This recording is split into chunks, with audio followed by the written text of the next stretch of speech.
What's up mga ka-G-Lovers, Giovanni B, nagbabalik. So may aayusin tayo dito, isang amplified speaker. So hindi ko na pinakita yung pag-testing nito kasi alam kong may umusok, sabi na may-ari. Nung binuksan nga natin, nakita ko ito yung pinaka-IC niya ay sabog. Yan, kita nyo naman, TDA 7294 yata to, kung hindi ako nagkakamali. Tapos check natin kung dito talaga yung tama lang o mayroon pang iba. So may history na rin ng repair, kita nyo may pinalitan na siya ng IC. So aalamin natin yan mga ka-G-Lovers. Bale yan yung speaker niya, so hindi ko muna gagamitin yung speaker niya, baka kasi may sayad yan. So tinanggal ko muna tong sa speaker niya mga ka-G-Lovers, kasi ang gagamitin ko muna yung speaker ko. Pag okay na siya, check ko na lang yung speaker kung good ba siya or hindi, kasi babaklasin ko pa yan para ma-check ko lang kung may sayad or hindi. So ito yung transformer niya, yung voltahe niya, yan nakita nyo naman 24 tapos 15 ay 13. So yan, tanggalin lang natin to mga ka-G-Lovers, yung IC na yan. Tapos check tayo ng voltahe niya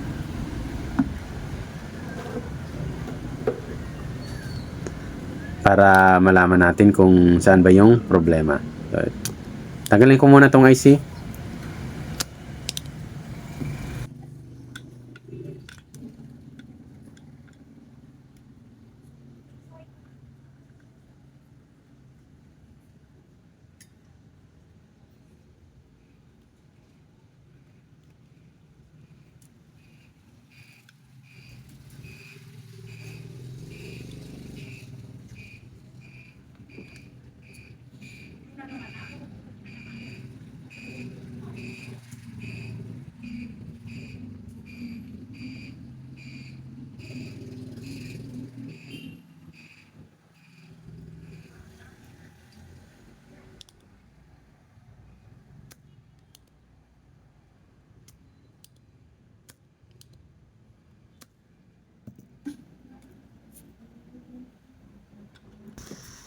So wakas natanggal rin natin yung pinaka-IC niya. So ito yung IC niya. So meron na rin ako na handang IC nito na pampalit para palitan na natin. So bago ang lahat, syempre i-check ko muna yung yung datasheet nito, tapos titingnan natin yung pin configuration, tapos yung voltahe niya para matis natin kung dumadalo yung voltahe niya.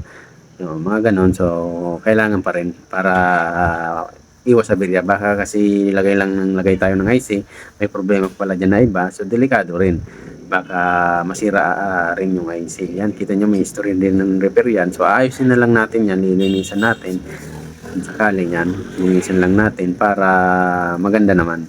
Tapos para hindi iwas mag short. So mabaklas-baklas na yung board niya pala, so putulan na lang natin para hindi na mag short.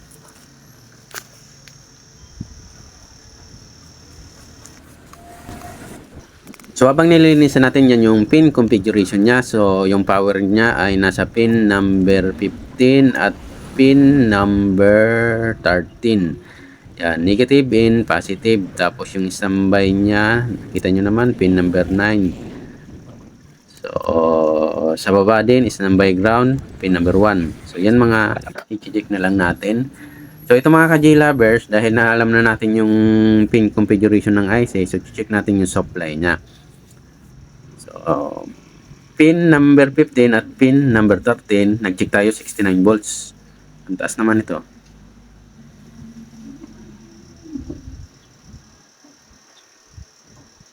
Yan, 65 sa standby, ang taas naman na. So, medyo mataas. So, check ko na lang mamaya itong transistor dito. 67. So check natin yung transistor dito. So kung sakali makita natin may problema, so palitan na lang natin.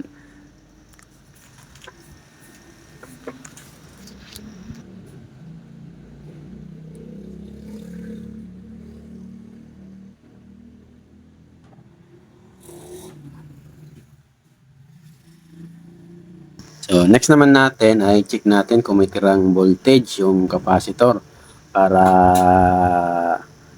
makasolder tayo ng IC. Meron pang 25 volts. So, pa-drop na rin yan. 34 volts. Ang taas pa to. So, discharge ko muna ito mga ka-G-lovers bago tayo magkabit ng IC. So, delikado kasi yan. Pag kinabit natin yung IC, nag-solder tayo, nag-solda, tapos nag-short. So, delikado rin yan. Kaya, mahalaga, ma-discharge ko muna tong filter capacitor. So, yan. Discharge natin yung filter capacitor. Yan. So, check natin ulit. So, napaka-importante yan ha. Yan, wala na siyang voltage na tira. So, 18, discharge ko pa to.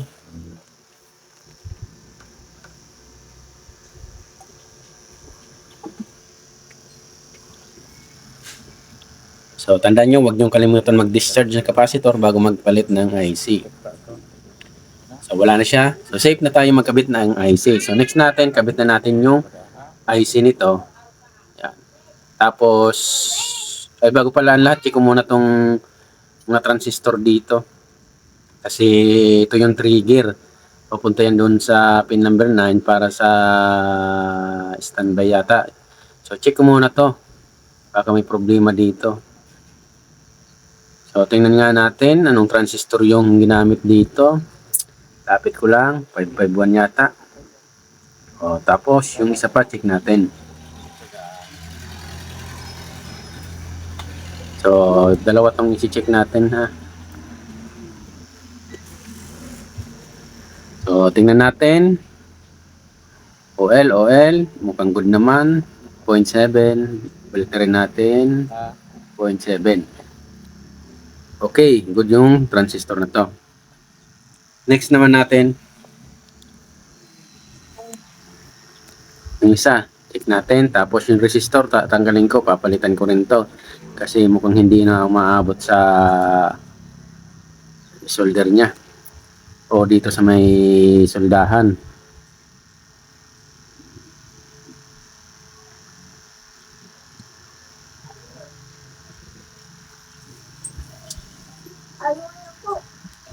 So, tanggalin ko rin yung resistor pala mga ka-G-lovers. Tapos, yung isa pang transistor.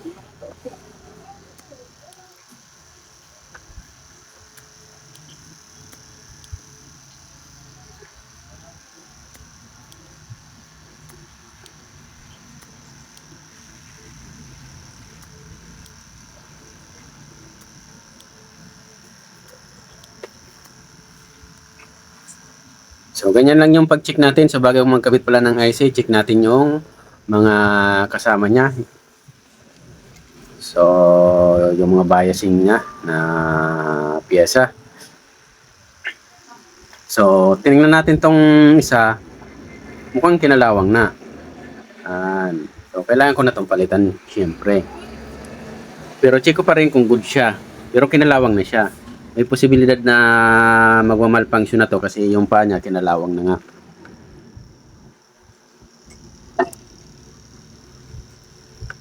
.7 din. Mukhang okay pa to sana. Pero palitan ko na yan kasi kinalawang na yung paa.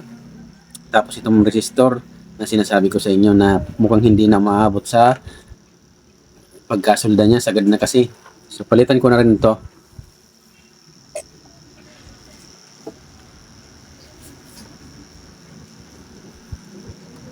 Okay.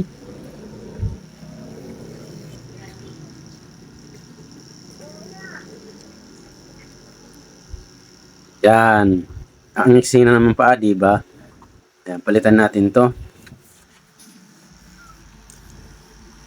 So, kuha lang tayo ng pampalit tapos ay naka-ready na pala yung pampalit ko diyan yung mga transistor, naka-ready na. Tapos yung resistor kuha lang ako ng pampalit. Palitan lang natin 'to tapos yung IC kabit natin mga ka-G-lovers. So, dahil wala tayong solder mask, so ang gagawin na lang natin, jumper na lang tayo siguro dun sa naputol na linya. Yun na lang yung gagawin natin mga ka-G-lovers. Pero kung may solder mask sana tayo, maganda yan, linyahan. Kung lagyan ng line ulit para maganda tingnan. Pero dahil wala tayo, so jumper na lang. So fast forward ko na lang to sa paglagay natin ng mga parts. Munti ko na makalimutan, ito po palang capacitor, chinik ko dito. So pinalitan ko na to, yan, 1/50 UF. mukhang deform na yung bandang ibaba niya. So nung tinis ko siya, medyo leaky na siya. Pinalitan ko na rin pala yan. Ano, try nyo ito.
So ayan na mga ka-J-Lover, sa wakas natapos na rin natin siyang ma-solder yung IC. So naglagay tayo ng jumper para sa naputol na linya. Kung may solder mask sana tayo, pwede natin lagyan yan na maliit na copper wire tapos solder mask. So dahil wala, wire na lang para iwas din sa short. So yan, inaalisan ko lang ng mga plugs yan dyan para sigurado tayong walang mga nag-short dyan. So next naman natin, itatry na naman natin tong ititest. So ang gagamitin ko yung speaker ko pala muna. Hindi ko muna gagamitin yung speaker niya baka kasi may problema. Pero nung tinis ko naman yung speaker niya, wala naman problema. So nagtaka lang ako kung bakit nasunog yung IC. So baka nagkataon lang o sobrang use rin o so paggamit-gamit rin. Kaya siguro na sunog yung IC. Or dahil siguro dun sa kinalawang na transistor na sinabi ko sa inyo nag-malfunction, kaya nagka-problema yung trigger niya. Yan. Chinek ko pa yung paa, yung isa-isa, kung may nag-short. Yan. So, napaka-importante din yan. Kahit paano na tingnan natin na walang short, minsan, dinodouble check ko pa rin yan ng tester ko kung may nag-short, kung may nagdikit. Wala naman, sumabit. So, ibig sabihin, go na tayo sa pag-testing yan, pag ganyan.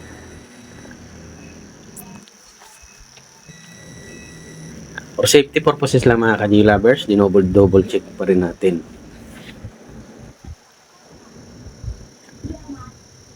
Kaya minsan matagal tayo mag-ayos. So, double check pa natin. Sayang din kasi medyo nasa 150 yata yung pisa na to. Yung may-ari na bumili ng IC nito. Or 200 pala bilhin niya ng IC. So, ingatan na rin natin para maganda. So, yan. Malapit na tayo matapos mga ka-J-Lovers sa pag-check. Ay, tapos na nga pala. Solder na natin tong speaker natin para makapag-check tayo. Tapos mag-adjust tayo. Magtatap-tap lang tayo dyan sa may bandang input yung nilalagyan ng mga connection ng wire. Mono lang naman ito mga ka-J-Lovers kaya madali lang naman hanapin yan input audio dyan. Tap lang natin kung saan dyan sa may tinanggal natin na connection na wire na yan. Okay na yan. Ito yung speaker na gagamitin natin, yung speaker ko. So hindi muna yung speaker natin, speaker niya. Chinik ko pa yung speaker niya, pero hindi naman sira pala yung speaker niya nung chinik ko. Yan. Wala po pala soldar yung ano ko, yung wire ng speaker. So, pasensya na mga ka-G-lovers kung bihira tayo mag-upload, busy lang. So, minsan di na rin ako nakakagawa ng video, pero paminsan-minsan then nag-shot na lang ako ng mga video. Minsan nilalagay ko lang sa cellphone ko in case na gumawa ako, at least meron akong naka-standby.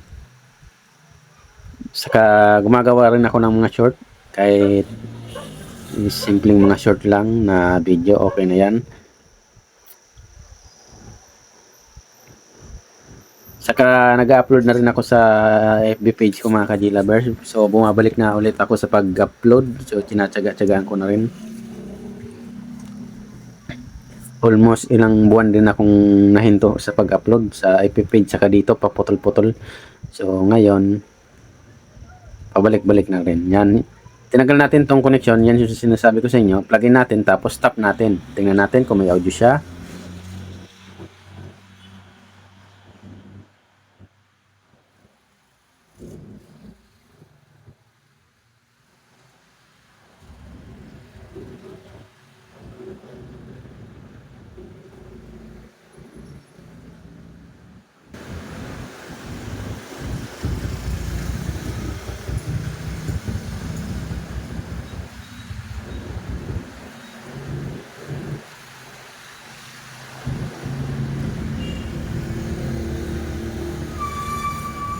Meron na siyang audio mga ka-G-lovers. So hindi nyo lang mapapakinggan, mas maingay pa kasi yung ambience natin o yung background natin.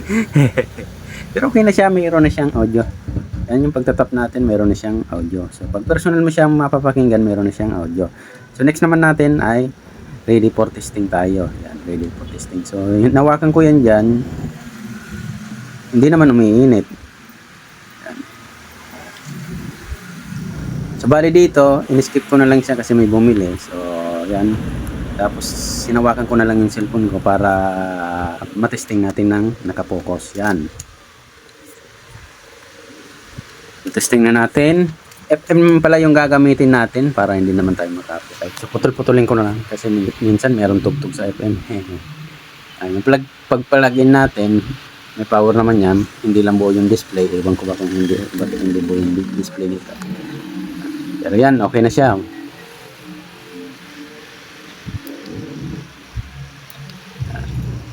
Meron na siyang audio. So, set ko lang yung FM nito. Hindi nakaset pala yung FM.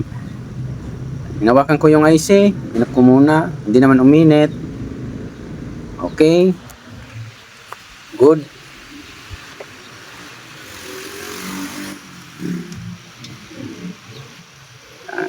Set ko muna yung FM nito. Tapos, hindi pa kasi nakaset. Pero at least okay na siya. May tunog na siya.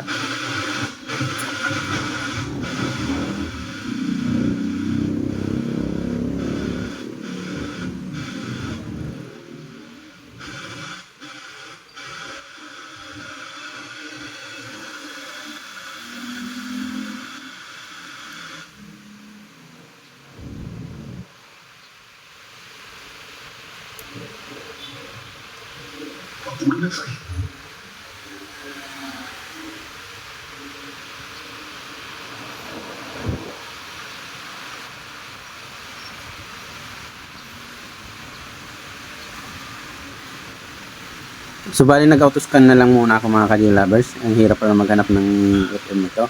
So nag-auto-scan na lang ako. So okay na to mga ka-G-lovers. Sana meron naman kayong natutunan sa tutorial natin na to. So simple lang. Sana kahit pa paano yung mga baguhan, at least meron silang idea kung paano natin naayos sa mga ganitong simple lang. Pero delikado rin pag hindi mo kabisado or basa-basa ka na lang nagkabit. So yan. Okay na to mga ka-G-lovers. Maraming salamat sa lagi niyong pagsubaybay sa ating channel.